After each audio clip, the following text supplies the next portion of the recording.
So we'll start with new chapter today, and that is chapter number 11, electric current through conductors. Electric current through conductors. In some books, इसको current electricity बोलते हैं, एक ही बात है. Call it current electricity, call it electric current through conductors, एक ही चीज है, no difference at all. So before we start this chapter, अभी तक हमने चार्जेस से रिलेटेड क्या क्या देखा है, just a very quick revision, और जितना हमको यहाँ लगने वाला है उतना ही हम देखेंगे. इफ यू रिमेम्बर सिक्वेंशियली, इससे पहले का जो चैप्टर था वो था इलेक्ट्रोस्टैटिक्स. सिक्वेंशियली मतलब according to the structure of the book, 10th chapter electrostatics and then you go to electric current. तो इलेक्ट्रोस्टैटिक्स मतलब इलेक्ट्रो मतलब चार्जेस और स्टैटिक्स मतलब एट रेस्ट. तो इलेक्ट्रोस्टैटिक्स में we have seen all the phenomena related to charges at rest. Example हमने क्या क्या सीखा है. एग्जाम्पल हमने देखा था कि अगर हमारे पास दो चार्जेस है Q1 Q2 which is at rest at distance r from each other, then the force between them is 1 upon 4 pi epsilon Q1 Q2 by r square. epsilon 0 कब लिखते हो? जब ये दोनों चार्जेस का जो सराउंडिंग मीडियम है वो एयर या वाटर हो, राइट? एयर या वैक्यूम हो. ओके, तो epsilon 0 आप तब लिखते हो when these two charges are placed in air or in vacuum. अगर इन दोनों को छोड़ के कोई और मीडियम रहा तो multiply by k, where k is called as dielectric constant. Basically dielectric constant आपको ये बताता है कि जब आपने दोनों सेम चार्जेस को सेम डिस्टेंस पे सिर्फ मीडियम चेंज कर दिया तो force between them will change. Clear? तो याद रखना, force between two charges at rest is given by 1 upon 4 pi epsilon 0 k Q1 Q2 by r square. इसका मतलब ये भी होता है कि जैसे ही चार्जेस का डिस्टेंस बढ़ेगा तो फोर्स कम होगा, क्योंकि force is inversely proportional to 1 upon r square. Good.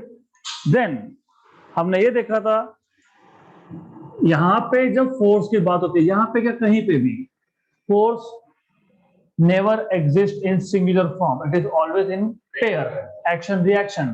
So force acting on one charge number 1 due to 2, या फिर force acting on charge number 2 due to 1 is the same magnitude wise, direction wise opposite. Okay, तो यहाँ पे जितना force Q1 पे Q2 लगा रहा है उतना ही फोर्स Q2 पे Q1 भी अप्लाई कर रहा है, राइट? तो ये इलेक्ट्रोस्टैटिक्स हमने यहां से स्टार्ट किया था. देन अगर आपको याद होगा, we have defined something called as electric field. Electric field हमने डिफाइन कैसे किया? हमने बोला अगर हमारे पास एक चार्ज है, ओके, देन इस चार्ज के सराउंडिंग रीजन में every charge has a surrounding reason in which if another charge is brought, अगर इसमें मैं दूसरा चार्ज लाता हूं तो that charge will experience force. So the region surrounding a charge in which another charge experiences force is called as electric field. तो ये जो region है surrounding any charge was called as electric field, right? Then अगर आपको याद होगा तो electric field मतलब, अगर आपको याद है, इलेक्ट्रिक फील्ड को हम with the help of diagram भी इमेजिन करते हैं. तो इफ यू रिमेंबर, अगर पॉजिटिव चार्ज है तो द आइडिया इज, क्वेश्चन ये है कि चलो हमने बोल दिया कि हर एक चार्ज के सराउंडिंग में ऐसा रीजन है जहां पे दूसरा चार्ज आएगा तो वो फोर्स एक्सपीरियंस करेगा. द क्वेश्चन इज, फिर मैं दूसरे चार्ज को कहीं पे भी रख दूं, यहां रख दूं या फिर यहां रखूं या फिर कहीं पे भी रखूं, will the force be same? No, right, it will not be the same. तो हम लोग क्या करते हैं, हम इसके लिए यूनिट पॉजिटिव चार्ज 1 कूलम का चार्ज रख के देखते हैं. एंड वी सी कि फोर्स इज नॉट सेम, इसलिए हम बोलते हैं कि electric field also varies as 1 upon distance square. तो electric field is given by 1 upon 4 pi epsilon 0 q by r square. दूसरा observation, what we see is, अगर ये जो चार्ज है पॉजिटिव चार्ज, फील्ड किसका, इस पॉजिटिव चार्ज का, तो इसको बोलते हैं सोर्स चार्ज. और जो दूसरा चार्ज मैंने रखा उसको बोलते हैं टेस्ट चार्ज. अगर टेस्ट चार्ज भी पॉजिटिव है, सोर्स चार्ज भी पॉजिटिव है, तो टेस्ट चार्ज कहां मूव होगा, अवे, रेडियली अवे. इसलिए हम, that is why we say that, इसलिए हम ऐसा बोलते हैं कि पॉजिटिव चार्ज का electric field it is always radially away. Right, imagine, अब थोड़ा और आगे जाएंगे इससे. अगर मेरे पास एक पॉजिटिव चार्ज है और मैंने अगर इस पॉजिटिव चार्ज के पास में एक टेस्ट चार्ज रख दिया, वो भी पॉजिटिव है, तो this will experience repulsive force, क्योंकि दोनों positive positive, and it will move away. But what if मैंने पॉजिटिव के पास में यहाँ पे और एक नेगेटिव चार्ज भी रख दिया, तो ये था पॉजिटिव, ये था नेगेटिव, तो क्या होगा, तो ये जो पॉजिटिव चार्ज है, टेस्ट चार्ज जो है, उसको पॉजिटिव चार्ज रिपेल करेगा और नेगेटिव अट्रैक्ट करेगा. So then this charge will move along this line. इस लाइन को आप बोलते हो इलेक्ट्रिक फील्ड लाइन, और आप बोलते हो the direction of electric field is from positive charge to negative charge. Okay, good. तो इससे ज्यादा डिटेल्स हमको इलेक्ट्रोस्टैटिक्स के लगने नहीं वाले, जब जब लगेंगे तब तक बता दूंगा. तो what you need to know, equation of force, what you need to know, basic of electric field, that's it. अब चार्जेस जब रेस्ट पे थे तब हम बोलते हैं उसको इलेक्ट्रोस्टैटिक्स.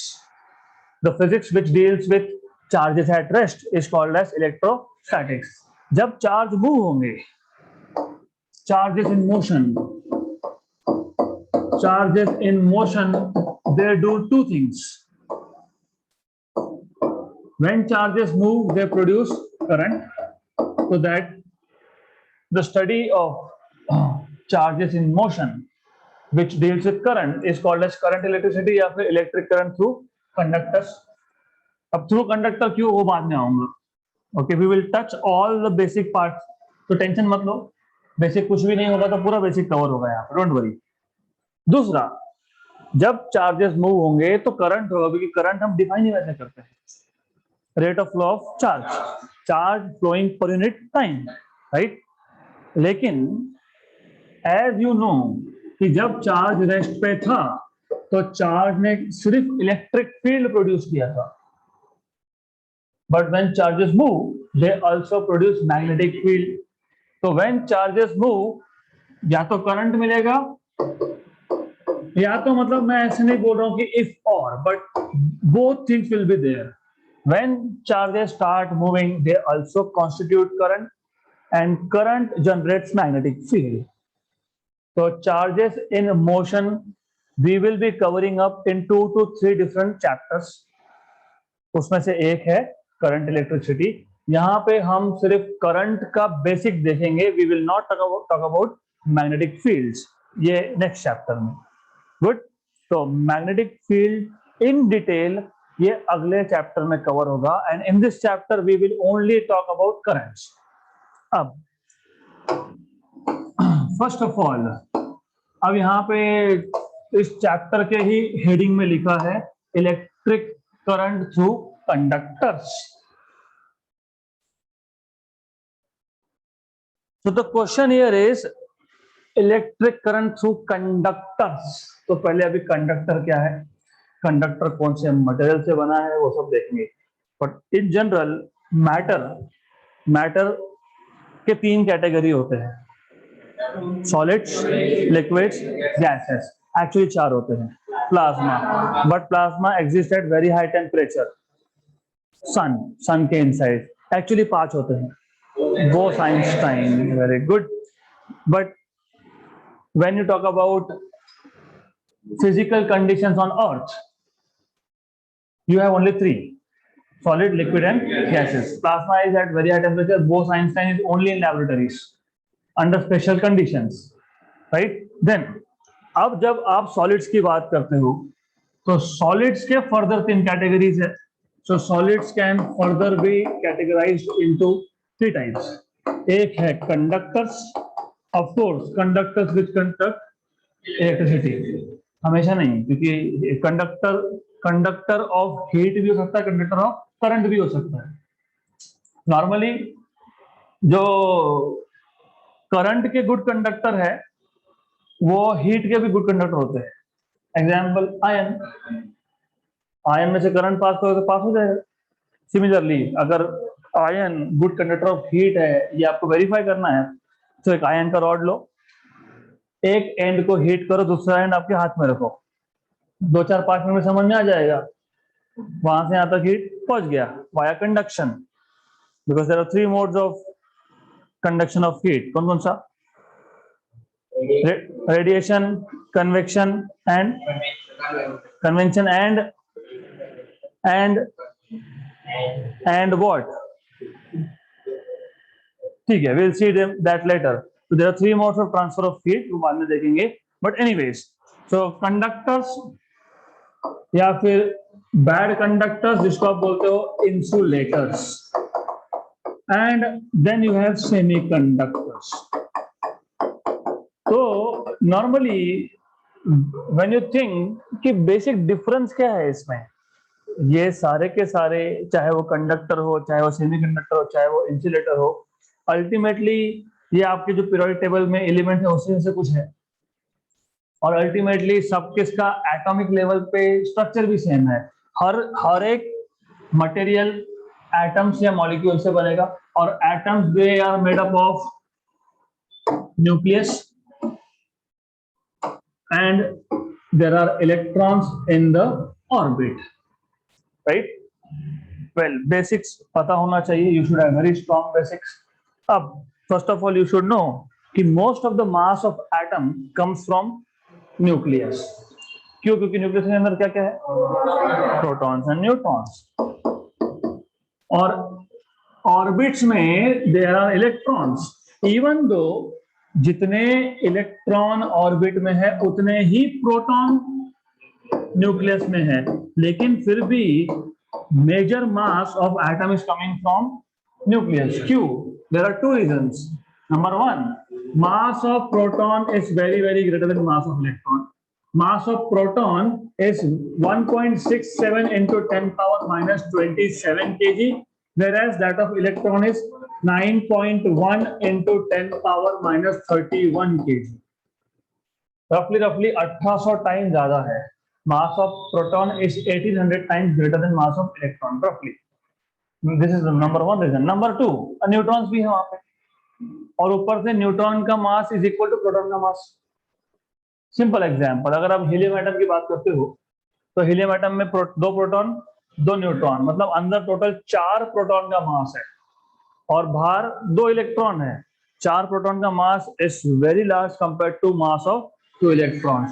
तो majority mass comes from nucleus. ये सब चीजें याद रखना, क्योंकि करंट, इलेक्ट्रिसिटी, जब मैं मेन टॉपिक टच करूंगा तो ये सारे फैक्टर्स पता होने चाहिए कि why we are going into so much of basics.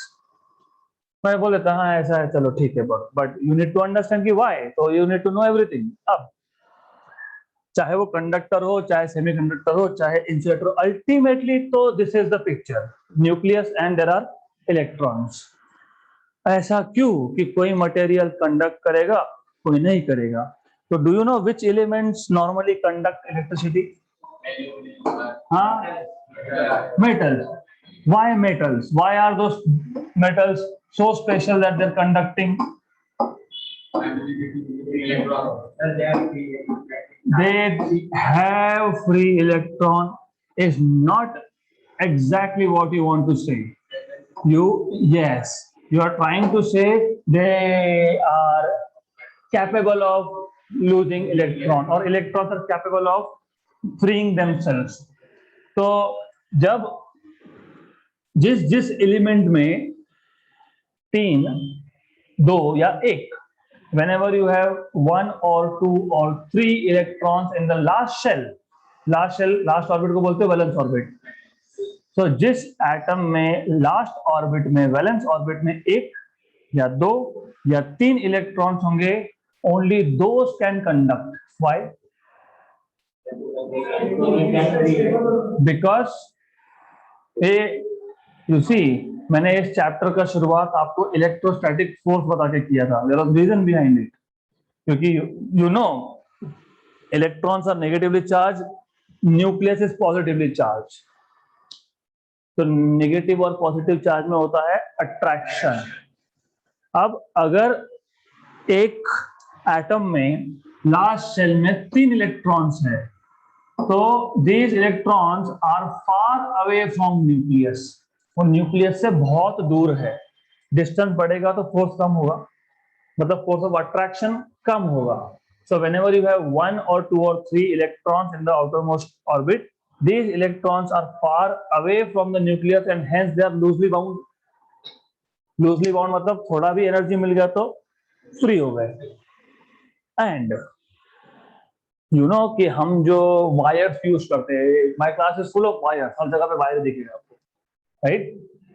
अभी इसको मैंने ऐसा किया कि आगे इसको हीट कर रहा हूँ, बाद में कंडक्ट हो रहा है, राइट? तो करंट कंडक्ट हो रहा है रूम टेम्परेचर पे।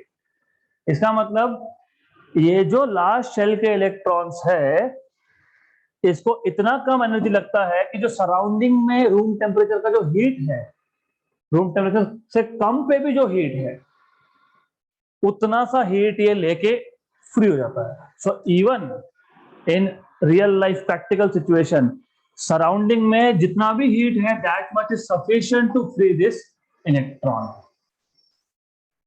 सो point number 1, conductors are those elements which have either 1 or 2 or 3 electrons in their outermost orbit, because if you have 1 or 2 or 3 electrons, they are far away from nucleus and hence they are loosely bound to the nucleus, and hence very small amount of energy is required to free the electrons. And when you have free electrons, electrons can move, and when electrons, which are charges, if they move, moving charges make current. So that is why 1, 2 or 3. This is a criteria that you need to know. अब well, by the way, अभी हम एक ही atom दिखा रहे हैं यहाँ पे, लेकिन हम बाद में बात करेंगे मटेरियल की। फिलहाल एक एटम से शुरू करो, then we'll talk about material. And importantly, अंदर के शेल हमारे किसी काम के नहीं, क्योंकि जो कुछ हम ऑब्जर्व करते हैं नॉर्मली, बोल रहा हूं, जो भी मटेरियल का प्रॉपर्टी हम मेजर करते हैं, जैसे करंट या फिर even electronic transitions, emission of light, तो ये जो इंटरेस्टिंग प्रॉपर्टीज हम मेजर करते हैं, हम ऑब्जर्व करते हैं, it comes from last orbit. Again I am telling you, तीनों के तीनों मटेरियल्स में, कंडक्टर्स में, सेमीकंडक्टर्स में, इंसुलेटर में क्या डिफरेंट है? सिर्फ electronic configuration, that's it. Number of electrons, number of protons, and how electrons and electrons are distributed, that is the only different thing. Now interesting properties are coming from last shell. अंदर 2 shell, 3 shell, 4 shell जितने भी होंगे, वो completely filled है, वो stable orbits है, तो हमको उसका कुछ इस चैप्टर में लगने नहीं वाला। तो we will be interested only in valence orbit number 1। अब इफ यू नो दिस, दूसरी एक चीज, जब तक ये इलेक्ट्रॉन फ्री नहीं होता, तब तक वो एक एटम के साथ एसोसिएटेड है, राइट? इसको बोलते हैं localized electron. So when electron is associated with some particular atom, it is called as localized electron. अगर इसको एनर्जी मिल गया और ये फ्री हो गया, then it is called as delocalized electron. Delocalized क्यों? क्योंकि ये फ्री हो गया, कहां गया? तो मटेरियल में कहीं भी जा सकता है, लेकिन वो किसी एक सिंगल एटम के साथ एसोसिएटेड नहीं है, तो it is called as delocalized electron, right? इसको बाकी दूसरे नाम भी है, free electron, conduction electron. So this delocalized electron can move throughout the material and give you current, hence they are called as conduction electrons as well, free electrons as well. Free क्यों? Because they are free, they are not associated with any atom. Good. तो ये दो तीन नाम याद रखना. Delocalized मतलब free मतलब conduction electrons. Now let us talk about insulators. वैसे हमको इस चैप्टर में इंसुलेटर का कोई पार्ट कवर करना है नहीं, लेकिन we are talking about it. Let's also go in details. अगर लास्ट शेल में, वैलेंस शेल में 5 या 6 या 7, if the valence shell has either 5 or 6 or 7 electrons, these electrons are very close to the nucleus, they are tightly bound to the nucleus, and the energy required to free the electron is so high कि electron normally free नहीं होता. तो electron free नहीं है तो conduction कौन करेगा? कोई नहीं करेगा. तो then such metals are called as insulators और bad conductors. Sometimes for some materials ये इलेक्ट्रॉन को फ्री करने के लिए इतना ज्यादा एनर्जी रिक्वायर्ड है, और एनर्जी देने के तरीके होते हैं. You can give energy by heating, you can give energy by putting light. So there are different ways of providing energy. You can give energy with the help of electric current also, right? लेकिन अगर example, अगर आप material को heat करके energy दे रहे हो क्योंकि आपको इलेक्ट्रॉन को फ्री करना था. कंडक्टर्स का तो प्रॉब्लम ही नहीं है, मेटल्स को मैंने बता दिया रूम टेम्परेचर पे ही कंडक्ट करते हैं. वो तो 27 डिग्री, वो तो 0 डिग्री पे भी कंडक्ट करता है. So metals do conduct even at 0 degree Celsius. But non conductors को, मान लो मुझे कंडक्टर बनाना था तो इलेक्ट्रॉन फ्री करना पड़ेगा. इलेक्ट्रॉन फ्री करने के लिए मान लो आप हीट कर रहे हो. Heat is energy. This energy should go to electrons, but for some materials these are so tightly bound, material melt हो जाएगा लेकिन वो free नहीं होगा.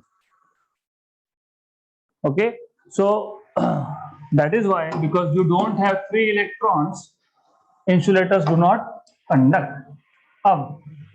अब दो केस बच गए. एक 8 इलेक्ट्रॉन का केस लास्ट ऑर्बिट में, एक 4 इलेक्ट्रॉन का केस लास्ट ऑर्बिट में. तो अगर आपके पास 8 इलेक्ट्रॉन्स है वैलेंस शेल में, inert gases, these are normally gases. Best example argon, right? Then helium is also inert but it has 2 electrons. Okay, then you have case of 4 electrons in last orbit. Interesting, ये ऐसे type के elements ने हमारा पूरा दुनिया बदल के रख दी. यस, इमेजिन अगर कोविड से पहले हमने सेमीकंडक्टर्स पे रिसर्च नहीं किया होता तो 2 साल गए थे आपके, कोई ऑनलाइन क्लासेस नहीं. क्यों? मोबाइल फोन में सेमीकंडक्टर्स यूज होता है. अगर आपको पता होगा, नहीं पता होगा तो घर पे जाके गूगल कर लेना.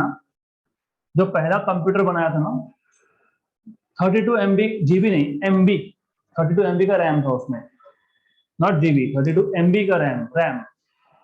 RAM is so big, around 1 metre और समथिंग, बहुत हेवी था. उसको रैम को, 32 MB के रैम को एक जगह से दूसरी जगह लेके जाना तो फ्लाइट पे लेके जाते थे वो. 32 MB का रैम, नॉट जीबी, MB. और एक कंप्यूटर इस क्लासरूम जितना, 32 MB के रैम पे चलने वाला कंप्यूटर, सो बिग. अभी आप पॉकेट में 16 GB 32 GB के फोन लेके घूमते हो. रैम की बात कर रहा हूँ, मेमोरी तो छोड़ दो, 128 GB, I don't know what terabytes and I don't know, right? Why? क्योंकि यू नो तब सेमीकंडक्टर्स पता नहीं थे, तो जो भी था कंडक्टर्स का यूज करेंगे. कंडक्टर्स का प्रॉब्लम है, जब करंट पास होता है तो वो हीट होता है. जब हीट होता है तो कूलिंग सिस्टम लगता है. So that is why that time they need to do all this cooling and all. So only by having 4 electrons in the last orbit you can control this. आप चाहो तो इसको conductor बना सकते हो, आप चाहो तो इसको इंसुलेटर बना सकते हो. So this type of elements which are called as semiconductors we will study in detail in last chapter of your course. 14 number chapter आएगा सेमीकंडक्टर्स, तब हम देखेंगे. Very interesting. तो वो तब के लिए रखते हैं, because we have to start with electric current today. So now अब what you know is कि हमारा फोकस है only on conductors. Then हमको ये भी पता है conductors are metals, which means कि लास्ट ऑर्बिट में एक या दो या तीन इलेक्ट्रॉन्स है, अंदर के शेल्स फिल्ड है. So we are not talking about it now. जब भी अब नॉर्मली जब आप कंडक्टर की बात करते हो तो you don't take single atom लेंगे कंडक्टर है. No, you will make some material. जैसे एक आयन का रॉड बना दिया, वायर है सारे के सारे, कॉपर वायर्स, वायर बना दिए. So when you talk about conductors in general, आप एक वायर बनाओगे, एक ब्लॉक बनाओगे. These are materials which have billions and billions of such atoms. Simple logic. Do you know what is the size of an atom? Roughly 10 power minus 10 meter. Roughly. अगर मैंने 1 metre का भी rod बना लिया तो इस 1 metre के rod में कितने एटम्स बैठेंगे? बहुत सारे. I don't want to do calculation. तो ओनली थिंग इज, आपको समझने के लिए जरूरी है ये चीजें. You have to understand this because we need to define electric current and so on so forth. तो सबसे पहली चीज ये है कि when you talk about electric current through conductors मतलब bulk material, not a single atom. You have bulk material. अब अगर इसने एक इलेक्ट्रॉन फ्री कर दिया, वैसे by the way atom as a whole is neutral. क्यों न्यूट्रल है एटम? जितने इलेक्ट्रॉन्स है ऑर्बिट में उतने ही प्रोटॉन्स हैं न्यूक्लियस में.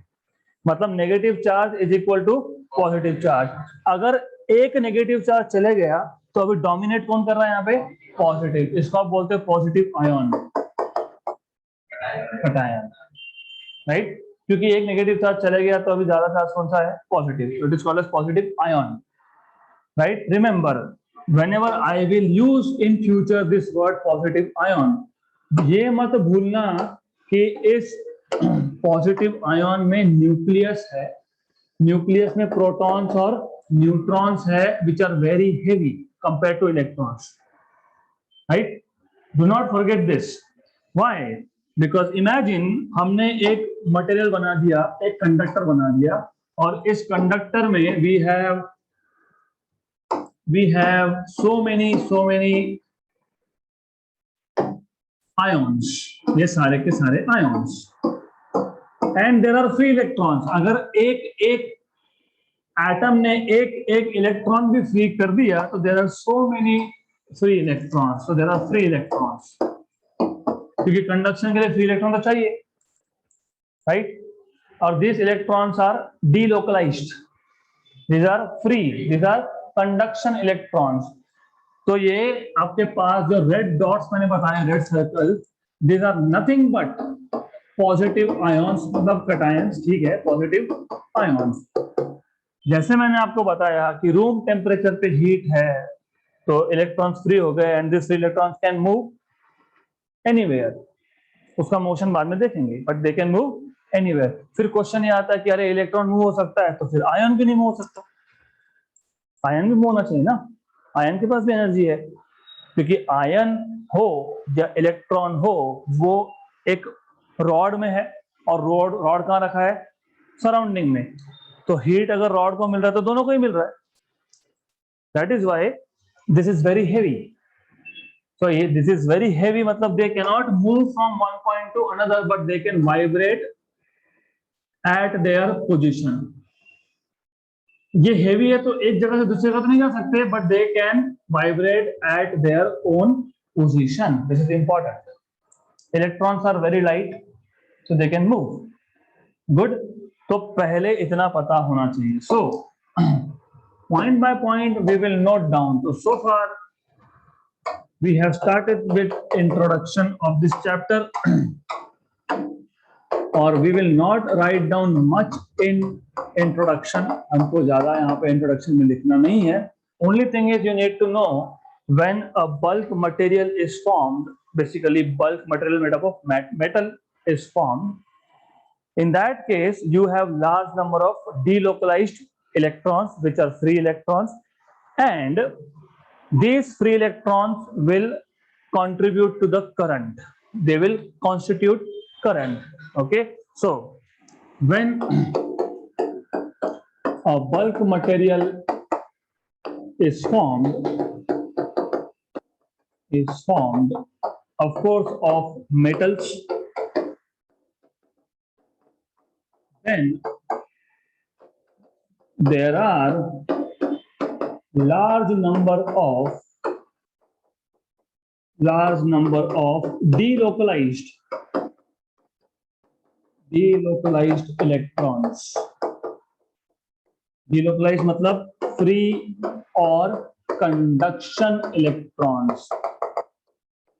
Large number of delocalized electrons. delocalized मतलब किसी एटम के साथ जुड़े हुए नहीं है.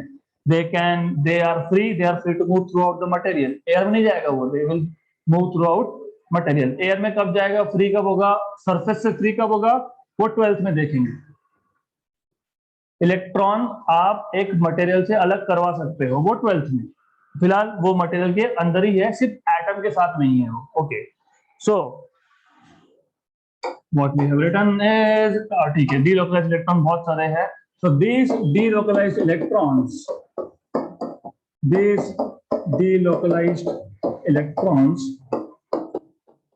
contribute to इलेक्ट्रिक करंट, या फिर they make up electric current, या फिर they constitute electric current. Good, यहां तक क्लियर. यहां तक अच्छे से समझ में आना चाहिए कि क्यों मेटल्स ही कंडक्टर्स होते हैं. बिकॉज 3 इलेक्ट्रॉन्स और 2 इलेक्ट्रॉन्स और 1 electron loosely bound to the nucleus, easily free हो सकता है. फ्री होके वो फ्री हो जाएगा, मतलब free to move throughout the material, and for current you need to have motion of charges. Good. अब ठीक है, अभी क्योंकि हमको इस चैप्टर में इलेक्ट्रिक करंट की बात करनी है, तो पहले इलेक्ट्रिक करंट डिफाइन कर लेते हैं. Electric current, so if I am not wrong, you already know how is electric current defined. How is electric current defined? Rate of flow of current.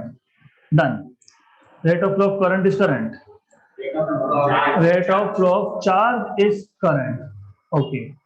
या फिर आप बोलोगे the amount of charge passing through a point. हमने एक wire लिया, wire में एक point लिया, इस पॉइंट में से पर सेकंड में कितना चार्ज फ्लो हुआ उसको बोल देंगे current. The amount of charge flowing through a point per second. Right, ये सिंप्लीफाइड वर्जन है करंट के डेफिनेशन का. बट रियलिटी इज दिस, कोई भी वायर कितना भी पतला हो, कुछ ना कुछ तो क्रॉस सेक्शन होगा. तो in reality charges do not pass through a point, but charges pass through a area, cross section, through a plane, है ना. It's just like this. ये वाटर बॉटल को देखो, ये वायर है मान लो, और ये वायर का क्रॉस सेक्शन है, तो चार्जेस फ्लो होंगे थ्रू दिस एरिया. तो in reality when you talk about current, it is a rate of flow of charge through a cross section और थ्रू अ वॉल्यूम. वो बाद में देखेंगे, वॉल्यूम के बारे में हम बाद में बात करेंगे. गुड. तो अब इलेक्ट्रिक करंट डिफाइन करने के लिए let us consider a thought experiment. Thought experiment मतलब जस्ट इमेजिन, ऐसा इमेजिन करो कि हमारे पास एक बॉक्स है. Let us take a box, और इस बॉक्स में मैं गैस फिल कर देता हूं. मतलब basically I am taking charge particles, लेकिन charge particles are in the form of gas molecules. Imagine we have a box, और इस बॉक्स में मैंने ले लिया एक क्रॉस सेक्शन, एक plane. This plane is at point P, right. Imagine a gas cube, क्योंकि मैंने अभी बताया जब मेटल्स की बात करोगे, मेटल्स में electrons are free to move, correct? Electrons can move, but positive charges ions cannot move. Why? Because they are heavy, right? लेकिन जब आप करंट डिफाइन करते हो तो करंट में आप बोलते हो rate of flow of charge. आपने कहीं पे भी ऐसा बोला कि rate of flow of negative charge? नहीं। तो जब आप बोलते हो चार्ज, तो चार्ज कैन बी पॉजिटिव और नेगेटिव। तो जब डिफाइन करते हो तो डेफिनेशन जनरल होना चाहिए, पॉजिटिव का भी और नेगेटिव चार्ज का भी। तो दैट इज व्हाई हम इमेजिन करेंगे कि हमारे पास एक कंटेनर है, एक बॉक्स है, इसमें एक गैस है, और gas molecules they can either be positively charged or negatively charged, and gas molecules, they are very light, they can move. Okay, so you have assumed these are, ये जो blue dot बता रहा हूं, this blue dots are let us say positive charge. तो मैं लिख देता हूं यहाँ पे, this blue dot represents positive charge. Okay, then ये जो ब्लू डॉट्स मैंने बताया, remember this blue dots are nothing but positively charged gas molecules.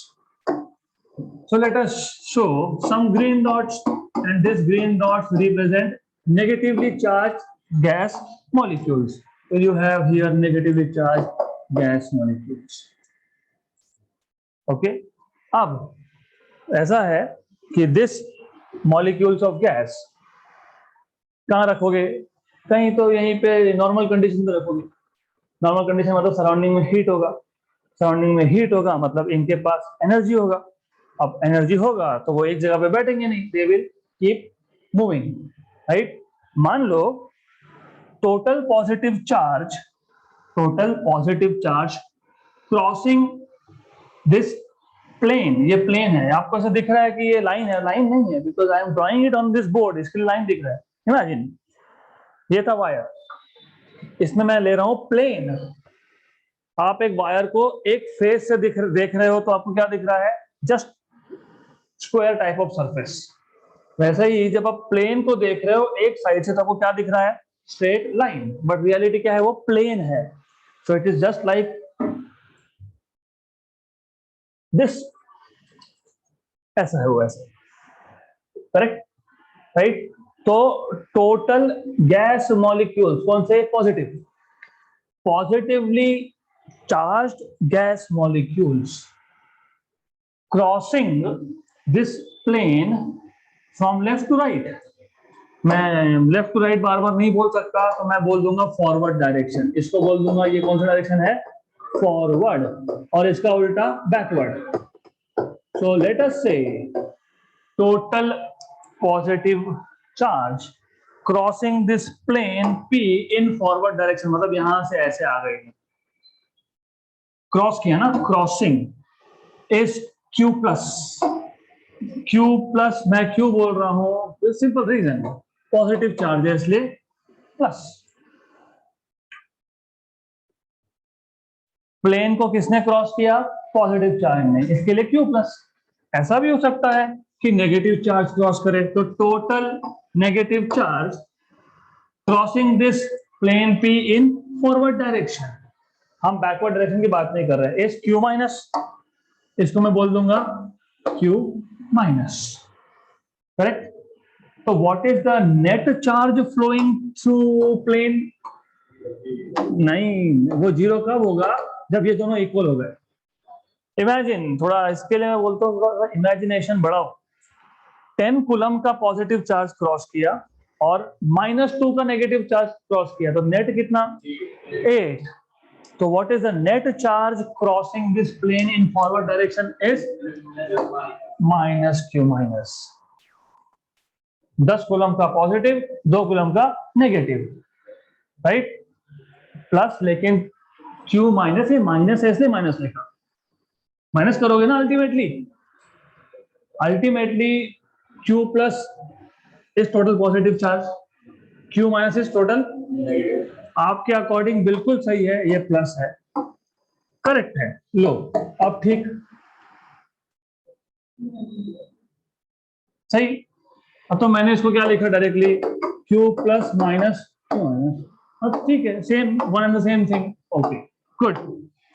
Now एक बात बताओ, अगर मैं काउंट कर रहा हूं कि फॉरवर्ड डायरेक्शन में P प्लेन में से 1 मिनट में कितना चार्ज क्रॉस हुआ, फिर मैं मेजर कर रहा हूँ 10 मिनट में कितना पास हुआ, फिर मैं देख रहा हूँ 100 मिनट में कितना पास हुआ।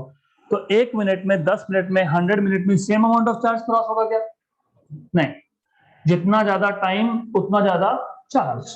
Correct, good. तो इसका मतलब आप बोलोगे but we know that total net charge crossing plane P in forward direction is proportional to time interval, right? जब proportionality की साइन हटानी होती है तो क्या लिखते हो? तो ये जो कांस्टेंट ऑफ इंटीग्रेशन आया दैट इज करंट, तो करंट इज Q बाय, तो आप समझा कि क्यों बोलते थे चार्ज अपॉन टाइम, इसके लिए बोलते the charge upon time is current. तो अब तक सिर्फ वो थियोरेटिकल डेफिनेशन आपने सीखा होगा, charge per unit time is current, this is the first time you're deriving this, so that is why you say charge per unit time is current. Okay, तो अब ये जो कुछ भी हमने लिखा है मतलब समझा है इसको लिख लेंगे, and very simple language, I will keep very simple, क्योंकि सिंपल ही है, डिफिकल्ट तो है नहीं, वेरी सिंपल। आपने क्या किया, आपने एक बॉक्स लिया, बॉक्स में क्या रखा? Gas. Gas is made up of positively and negatively charged molecules, then you have taken a plane at point P, then total positive charge passing through this plane P in forward direction is Q plus, and total negative charge passing through this plane in forward direction is Q minus. तो पहले इतना समझा देंगे। तो to define current, to define electric current, assume that a gas made up of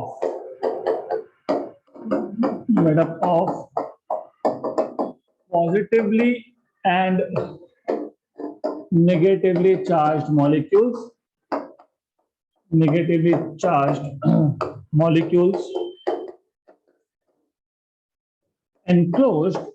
be enclosed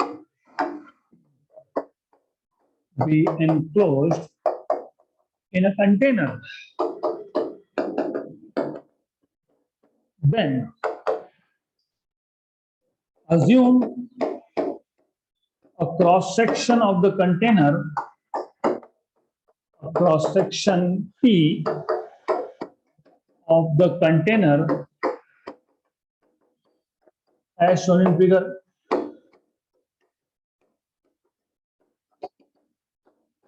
Then we will say let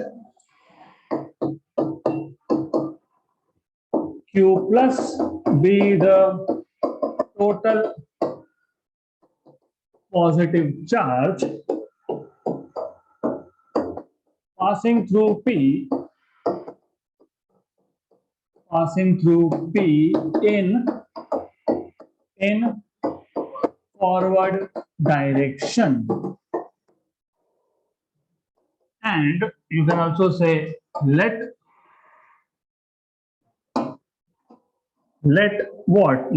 Q minus be the total negative charge passing through P in forward direction. Backward मत बोलना, दोनों forward direction, backward बाद में देखेंगे, अभी next topic में आ जाएगा। यहाँ पे दोनों पॉजिटिव और नेगेटिव गैस मॉलिक्यूल से दोनों मूव हो सकते हैं, दैट इज वाई हम यहाँ पे सिर्फ फॉरवर्ड डायरेक्शन की बात कर रहे हैं। So therefore net charge passing through P is Q net is QP minus Q minus. Okay, then but we know that net charge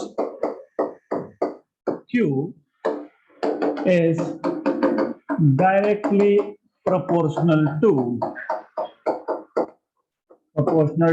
time, and therefore Q is proportional to T. Therefore Q equal to I into T. Therefore I is equal to Q by T. So equation 1 gives the expression for electric current. So equation number 1 gives the expression या फिर definition of electric current. Give the expression for electric current. Now what we know is ये electric current हम major करते हैं ampere में, but ampere में कब major कर सकते हो? जब charge is measured in coulomb and time is in second. So by definition of current is charge upon time. If the charge is measured in coulomb and time in second, only then current is in ampere. So if the charge is measured in coulomb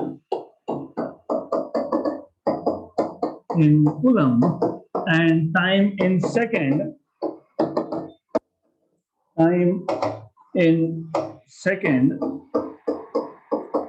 then the current is measured in amperes.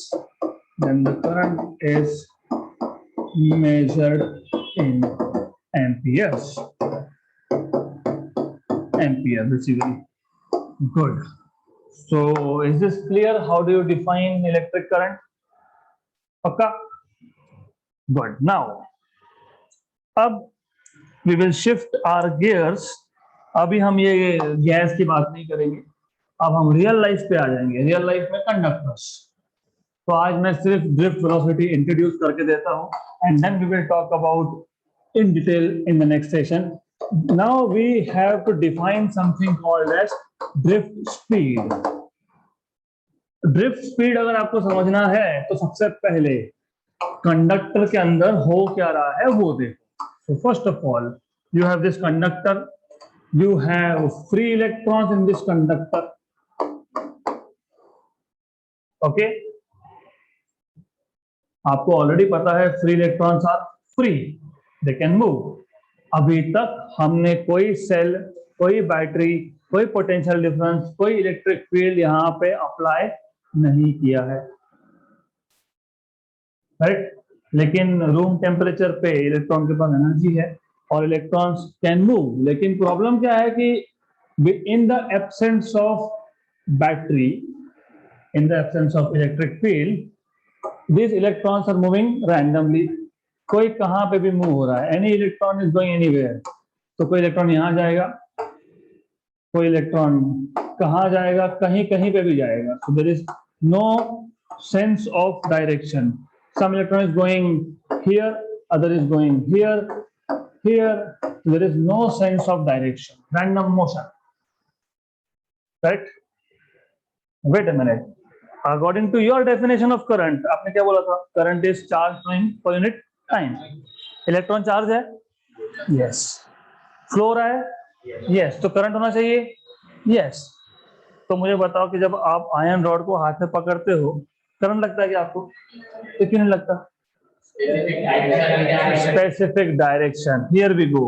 तो जब तक आपने battery connect नहीं की तब तक, if you see, अगर मैं यहाँ पे एक क्रॉस सेक्शन लेता हूं, पी पॉइंट पे प्लेन लेता हूं, तो जितने इलेक्ट्रॉन्स फॉरवर्ड डायरेक्शन में इस प्लेन पी को क्रॉस करेंगे उतने ही रिवर्स डायरेक्शन में क्रॉस करेंगे.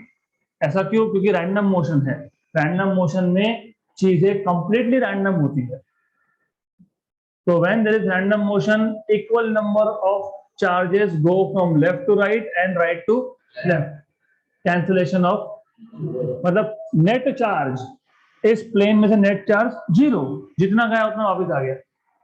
Current is zero. And that is why जब तक आप बैटरी कनेक्ट नहीं करते, you don't feel current. But wait, electrons तो फिर भी मूव हो रहे हैं. मतलब इलेक्ट्रॉन का वेलोसिटी है, तो इस वेलोसिटी को आप बोलोगे रैंडम वेलोसिटी. तो वेलोसिटी या फिर speed of electron when they are in random motion is called as random speed या फिर random velocity. But what happens as soon as, जैसे ही आपने बैटरी कनेक्ट कर दिया, the moment you connect battery, cell, by the way cell और battery का difference बताना चाहिए. What is cell? Cell is a cell. What is battery? Battery is a battery. हाँ, battery is a battery. Cell is a cell. Battery is combination of cells. घर में inverter होगा, inverter की battery देखी होगी, उसमें बहुत सारे सेल्स होते हैं. So when you have combination of cells, that is called as battery. अब the moment you connect, कुछ ज्यादा ही इरेज हो गया, sorry for this. The moment you connect a battery या सेल, ये पॉजिटिव है, ये नेगेटिव है. What was direction of electric field? Exactly. इसका मतलब बैटरी लगाना मतलब पोटेंशियल डिफरेंस, मतलब इलेक्ट्रिक फील्ड जनरेट करना मटेरियल के अंदर.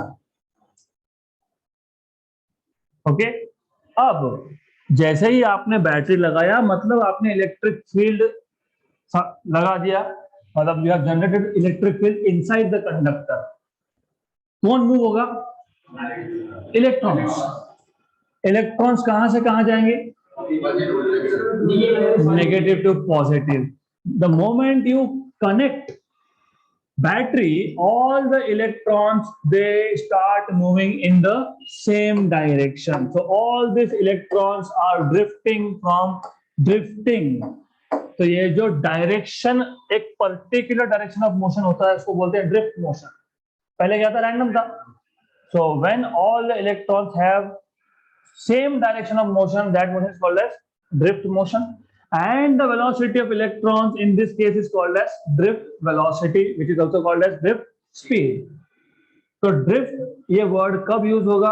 जब एक्सटर्नल बैटरी आपने लगा के रखा है तब. रिमेंबर, drift मतलब having particular sense of direction. सारे के सारे एक ही तरफ. ये रियल लाइफ में भी शायद एक्सपीरियंस किया होगा आपने. मैं जस्ट एग्जांपल दे रहा हूं, उसका करंट के साथ कुछ लेना देना नहीं है. आप गाड़ी चला रहे हो, गाड़ी पंचर हो गई, क्या होता है? आप एक साइड ऐसा, your vehicle starts moving towards one and, बोलते रहो गाड़ी ड्रिफ्ट हो रही है. तो drift is when motion is in particular direction. So when you apply electric field to a conductor, all the electrons start moving from negative terminal towards positive terminal, matlab they start moving against the direction of field. This motion is called as drift motion, and the velocity of electrons in that case is called as drift velocity. अभी तक हमने एक भी equation लिखा नहीं है.